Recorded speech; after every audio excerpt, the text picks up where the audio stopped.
Welcome to Aligned to Impact, the podcast where conscious leadership meets bold entrepreneurship. I'm your host, Summer Huntington, and each week we dive deep with founders, innovators, and thought leaders who are rewriting the rules of business from the inside out. Here we talk mindset, brand, content, culture, the real stuff behind building a legacy-driven business that doesn't burn you out.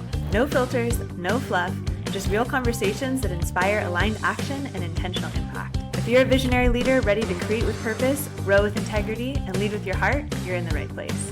Let's get into it. I think some of the ways that it's evolving is a little bit more focus on some somatic treatments, a little bit more bottom-up approaches. So a lot of our training, people in my generation of grad school, a lot of our training was in top-down approaches. We talk about thoughts, we talk about behaviors, we'll maybe incorporate your body, or we'll maybe just treat you like a floating head.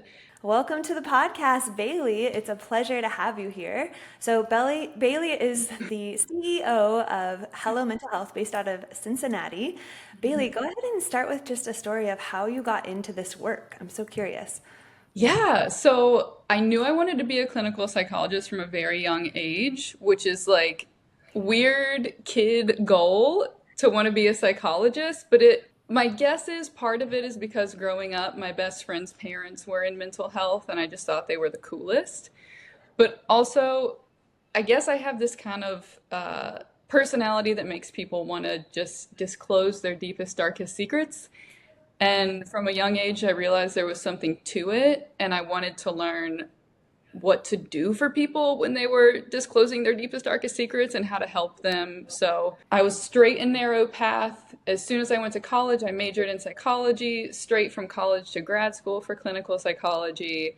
And yeah, that's just kind of been my path, which in some ways felt very linear, but as far as landing in private practice, that was very much not a linear path. So the short story for that, I thought I wanted to work in the state psychiatric hospital my whole life. Like that was my goal. That was all of my training.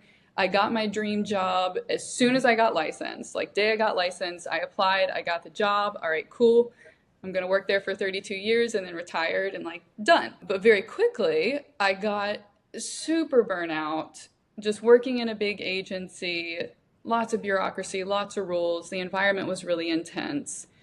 But while that was happening on the side, I'd kind of fallen backwards into having a tiny little private practice. A mentor of mine had asked if I wanted to co-lead a group with him in his practice. And at the time, I was just taking whatever work I can get. So I said, okay. And then his caseload got full. And he was like, well, would you like to see some therapy people? I was like, yeah, sure.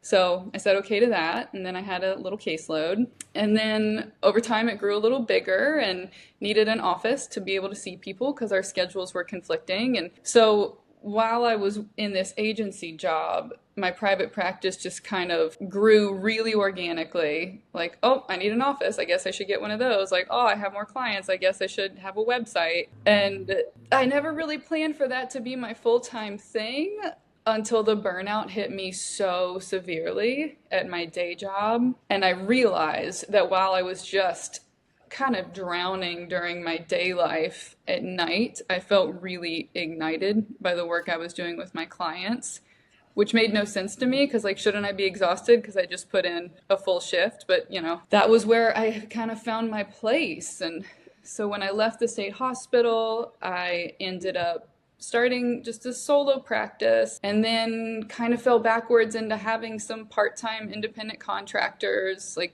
friends or friends of friends that were like, hey, I think I'd like to work with you. And then it kind of organically turned into the thing that it is today, which is we have 5 clinicians that are fantastic, all psychologists, everybody's full-time, benefits, the whole deal. And so it went from being this organic, like, oh gosh, I guess I better do that, to now this like very purposeful, well-oiled machine. And I just kind of learned along the way how to do it and made quite a few mistakes in the process. Amazing. I am a huge supporter for any and all female entrepreneurs and CEOs, so hats off to you. So I'm curious, I'd love to learn a little bit more about your role as CEO and how your work supports not only people that are tightly wound, burnout, stuck in high achiever mode, which is likely a lot of the clients you work with, but also supporting your team. Mm-hmm. Yeah, so I wear a couple different hats. Half the time I'm a clinician. So half the time I'm a psychologist. I see my patients. We do individual therapy. I absolutely love that work. And then half the time I'm running a business. So my role is to really just be a steward of our culture, to get the systems and processes in place that are going to take really good care of our people, to keep a pulse on what's happening in the mental health field, in our local market, in the greater market, and to do some visionary work. So like, where are we going in the next quarter, year, 5 years? And the way that looks is sometimes it's dinner with colleagues and picking their brains, and sometimes it's online training or scrolling Facebook groups, and sometimes it's meeting with my staff and just getting a pulse on what's going on with them. Yeah, I do a little bit of everything. Yeah, so Bailey specializes in a couple things personally, and then she has a few other staff members that have specialties too, but she specializes in ketamine assisted therapy and ADHD with adults and autism as well, correct? So we do have a clinician on staff that specializes in neurodivergence. Dr. Bluestein, she specializes in working with teens and adults with autism, ADHD, and especially the twice exceptional folks who have two different forms of neurodivergence. My specialty, I love working with anxious perfectionists. I love working with business owners, and I really enjoy bringing clinical hypnosis into my work, or also doing the ketamine assisted psychotherapy, because you can do some really deep work really quickly that way. Yeah, we've definitely been seeing that more and more in Washington State. One of my colleagues had the first ketamine-assisted therapy clinic here, and also I think MDMA as well. But how long Nice. has your clinic been offering ketamine-assisted therapy? I think it's about 2 years now. So we do it in partnership with a psychiatric clinic, and they offer the ketamine infusions. And then we offer the integration sessions, usually within 24 hours of each infusion. And that's been such a lovely partnership. Nice. So then they're the ones facilitating and administering the ketamine, and then you're there for support and integration. Love it. Okay, you touched on something just a minute ago on the visionary work. What is your process for really going into the future of like, how are you, creating the culture of your company and, where you're going next? What's your process look like for the visionary work? Oh my gosh, it's a little bit haphazard. So it's kind of depending on my mood, whether it's researching, talking to other business owners, or making sure I keep a pulse on, honestly, Facebook groups and LinkedIn are great places to see what people are saying. These are the problems we're coming up against right now, or these are the things that we are worried about. There's also some great resources for group practice owners. I recently joined one called the Group Practice Exchange, which is excellent. And then I also joined, it's like a national networking group for group practice owners. So there's practice owners of all sizes across the country, so that I can get a sense of what other people are running into. And then some of it is me just taking long walks and thinking and imagining, trying to do some future forecasting. So, okay, let's say AI is around to stay. What's that going to look like? Are they replacing us, or are they supporting us? Yeah, absolutely an important conversation with the AI for sure. So your clients often deal with anxiety, perfectionism, burnout. What kind of transformation do you help them achieve, and how do you help them kind of reclaim their power? Yeah, it's a little different for everybody. And I really like to take a holistic approach too. So part of it is talk therapy, really getting a sense of what is blocking people, what are some of the thoughts, beliefs, experiences that are keeping them feeling stuck. What are some of the systemic and societal pressures that are making it hard for them to thrive? But also, how are we taking care of our bodies? How are we taking care of our relationships, and how are our relationships taking care of us? So it really just depends on where people feel like there are some deficits, and we will go in that direction. But on whole, I say it's a combo between skill development, insight, and empowering people to realize that for the most part, we have all the answers we need within us. We just need a little help pulling them out and reminding us like, oh, I can trust myself. I can trust my own wisdom. Yeah, I definitely share that sentiment. I work with clients in some similar capacities, as far as I know you do some business coaching, which I want to dive into next. But what I've found is when people are in a state of fear, or they're in fight or flight, cultivating the opposite, which is trust. Being able to trust in oneself it allows for the person to really step into that more regulated state. Kind of, can we do a pattern interrupt and get them out of fear and into trust?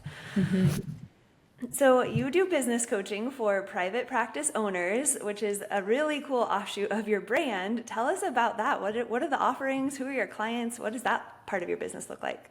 Yeah, so lately it's been primarily people who have solo practices who are interested in either expanding their service offerings or turning into a group practice owner. Because like I kind of alluded to earlier, I fell backwards into being a group practice owner and did not fully appreciate everything that goes into doing it well.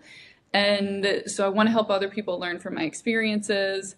I want to fast track their growth, give them the resources and the templates and the support that I wish that I have found early on, because it can be an incredibly lonely and daunting thing, especially while you are kind of on the rise and getting everything in place, because it takes a while before it starts working out and feeling any kind of lucrative. And what are some of the clients that you work with? Are they local? Are they, across the country? Like who are some of your clients? Yeah, so the majority have been local. People in the Cincinnati area, or maybe a little bit farther out, like Indiana. So we're kind of right on the tri-state between Kentucky, Indiana, and Ohio. But usually Ohio people, which is kind of nice because I'm more intimately familiar with what the referral network is like around here.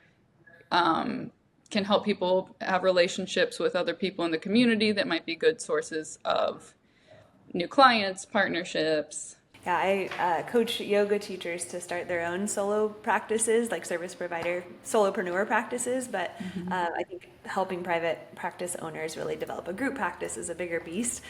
Do you offer like one-on-one consults, or do you have a program? Like, what does it look like when a person works with you or is being mentored by you?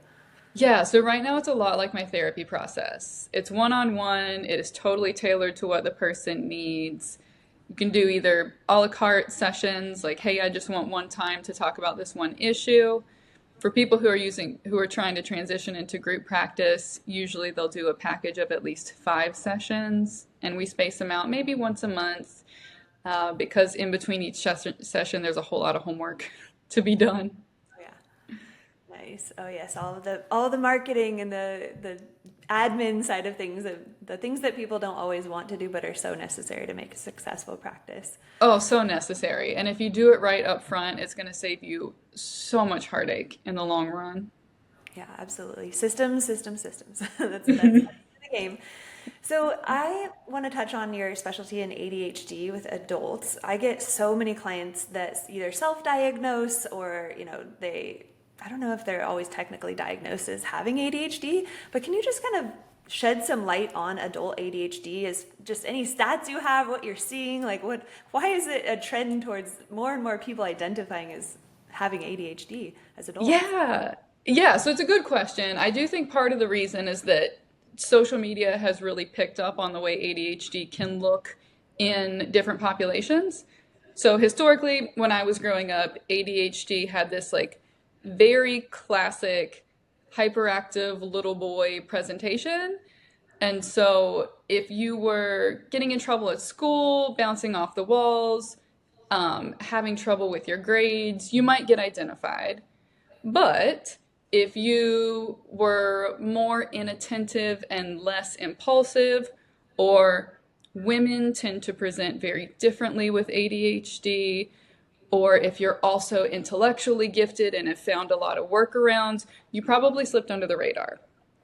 But now, with TikTok, content creators who are sharing some of the ways that ADHD can show up that's not your classic bouncing off the walls, a lot of people are having that. So with TikTok and social media, a lot of people are getting access to information about how ADHD can show up in less typical ways. And they're seeing it and thinking, oh my gosh, that's me. I do that. So I think there's this misconception that right now more people have ADHD than ever before. And I don't think that's what's happening. What's happening is that a lot of people were misdiagnosed. They went under the radar because our historical understanding of what ADHD looks like, which is hyperactivity, and maybe you're really struggling in grades or really struggling following the rules, is only one little subset of what ADHD can actually look like. And we're just getting a more sophisticated understanding now, and information is being shared a lot more openly. So you'll find, for example, a ton of millennials like myself, you're scrolling through TikTok and you somehow land on ADHD TikTok and you see all of these examples of how it can show up, and you're like, that is me. Like, I do that. And I thought that was just like a weird personal quirk. And so more people are going down the rabbit hole and feeling like, oh my gosh, I think this actually explains a lot of my experience. So they're going to get assessed for the first time, maybe in their 30s and their 40s. And it turns out they actually do have it. They just slipped under the radar because their presentation wasn't this super classical presentation. That makes sense. So when you identify that somebody does have ADHD, what are some of the measures that you help the client to continue to thrive? Yeah, so first we discuss medication, whether somebody thinks that's appropriate for them, something they want to explore. If so, we'll consult with their psychiatrist and share the results of our evaluations. Some people really appreciate being able to trial medications. Other people, that's not their thing. Either way is totally fine. We also have one of our psychologists, Dr. Bluestein, does executive function coaching. And so she'll help people figure out, all right, what are your strengths in your executive functioning? What does your brain have an easy time doing? What does your brain really struggle with? And then let's get really creative and find some workarounds. Because a lot of the typical examples that you'll see online, like, well, if you have trouble focusing, just do a to-do list. Or if you have trouble remembering, just set an alarm. Some brains do well with that, but other brains, that is simply not helpful and is really invalidating, or also kind of misses the picture. Yeah, I think the executive functioning piece is key there because, I'm a performance coach, so I'm always helping people get into these higher functioning centers of the brain. And if we're lacking in that area, we're just going to go into fight or flight and not be able to accomplish tasks. So I love that you have a specialist on your team that really helps with that. So what major shifts are you seeing right now in the mental health field, specifically when it comes to the alternative modalities you practice, like ketamine-assisted therapy and or hypnosis? Yeah. So there's, at least in our field, with mental health providers, a lot more openness to things like psychedelics, like alternative therapies, primarily because we realize there's limitations in our other tools. So there's some limitations in talk therapy. There's some limitations in a lot of the pharmaceuticals that will be prescribed to people. And for some people, they work great and quickly. For some people, they work moderately, but have some side effects. And for some people, they don't help at all, and maybe you'll just get the negative side effects. So mental health people tend to be pretty open to whatever is going to help. And I think there's a lot of excitement about having these new treatment modalities. There's also a lot of concern, though, because with the new administration and some of the things that are happening with insurance, there's some concern about whether these things will still be reimbursed and supported.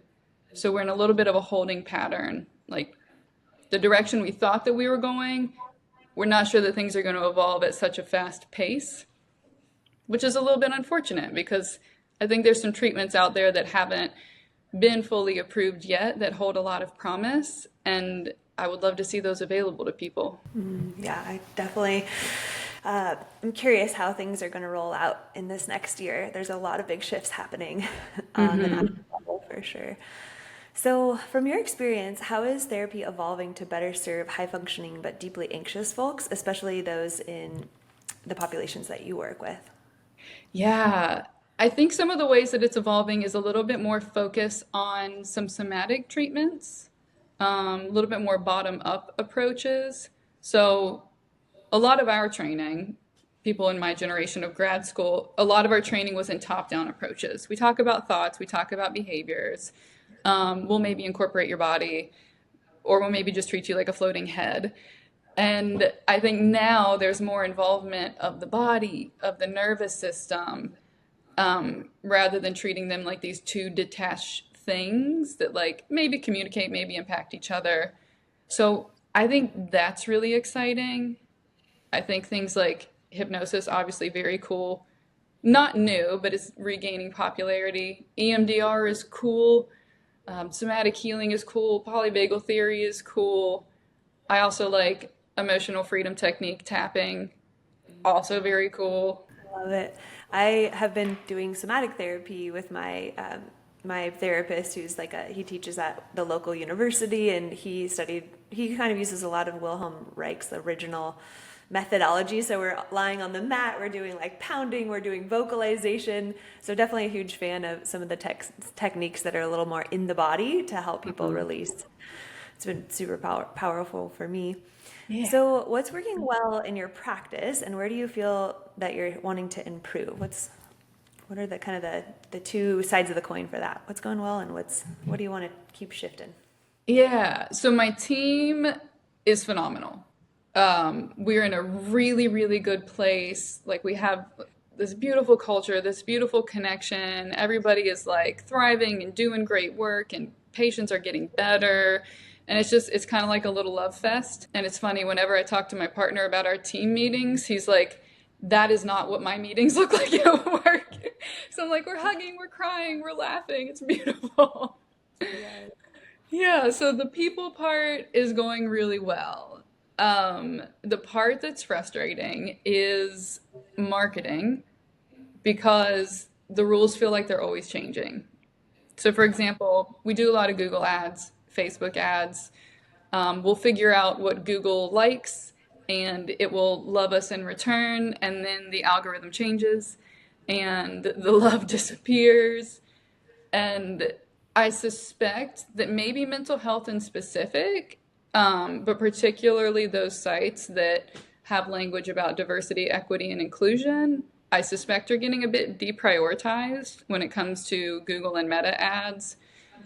So that's a bit frustrating, but feels like an opportunity to pivot and just find other ways to get our brand out there. Wow, that's wild. So you're actually getting flagged for having that verbiage on your website that you serve marginalized populations, or what do you Less think that clearly is? getting flagged and more that the ads that we ran for quite a while are not performing in nearly the way that they did before. Interesting. Wow. Yeah. I'd be really curious to learn more about that. I've ran my own Facebook ads for my businesses for the past 7 years, and you're right on the money. It's like you'll have an ad that's performing super well, and it'll just be flooding you with clients, and then all of a sudden something shifts in the algorithm or just the way the ad's perceived, and you kind of always got to have like another ad campaign ready to Oh go for yeah. when that happens. But the fact that you're on it and you're already advertising in those ways is amazing, because I don't think a lot of people are that forward thinking in the Thanks. industry. So when it comes to growth, what's the personal, clinical, or business metrics that you're focused on improving? Yeah, so I'd say business metrics, right now we're focused on continuing to improve our conversion rate. So we track the number of leads that we get and we track how many of them turn into paying clients. So we're doing about how we hope to be doing right now, but then obviously we want to then raise that bar a little bit higher. And then retention. We want to make sure that when clients come to us, they're staying long enough to get the results that they want. So we keep an eye on retention rate. Those are probably our biggest focuses right now. And then personally, just like trying not to get burnout. Absolutely. Are you looking to expand your team, or are you guys pretty set with the team that you have? Yeah, we're trying to decide that. So I will say, prior to the last couple of months, we were in a time to scale mode. Now, wondering if it makes more sense to just kind of hunker down, shore up what we've got. But I do anticipate in the next year or so, we'll definitely add on another clinician or two and eventually a training program. We'd love to train our local doctoral students. Love it. So where do you see Hello Mental Health in the next 6 to 12 months from now? Yeah, next 6 to 12 months, I'd love to put a little bit more focus on our corporate offerings.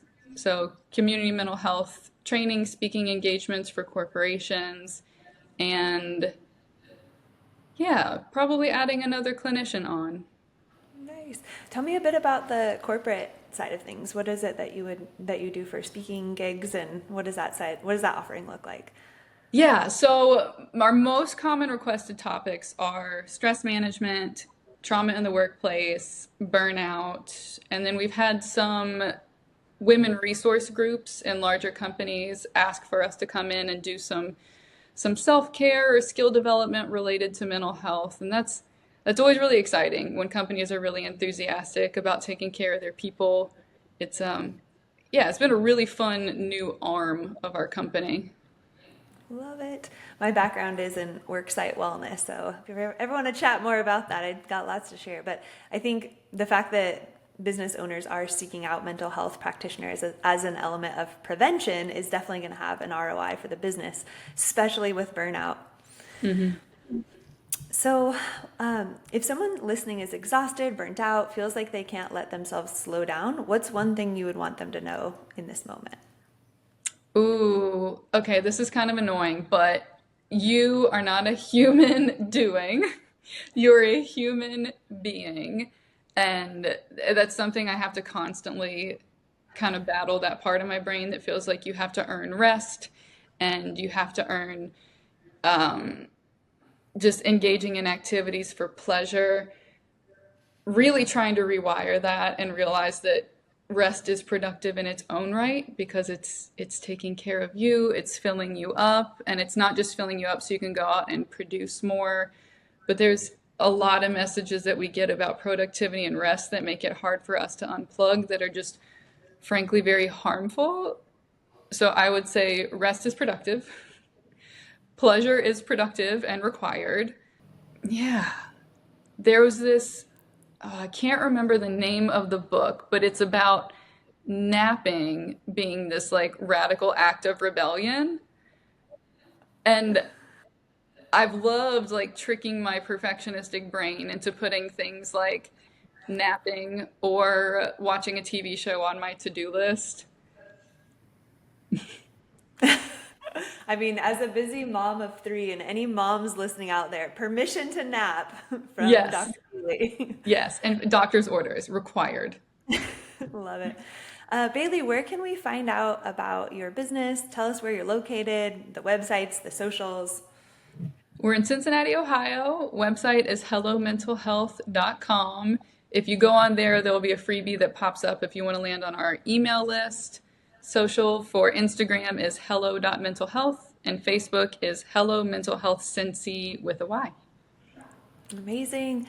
Thank you so much, Bailey, for being on Aligned Impact Podcast. Such a pleasure to get to know you more and learn more about what you do. Yeah, thanks for having me. Of course. Thank you so much for tuning in to this episode of Aligned Impact. I'm truly grateful to have you here in this growing community of leaders, innovators, and conscious change makers. Check the show notes for all the links and resources we mentioned today, and you can explore more of my work and programs over at FlowShala.com or connect with me on social media at Summer Huntington and YouTube as well for behind the scenes movement inspiration and business tips.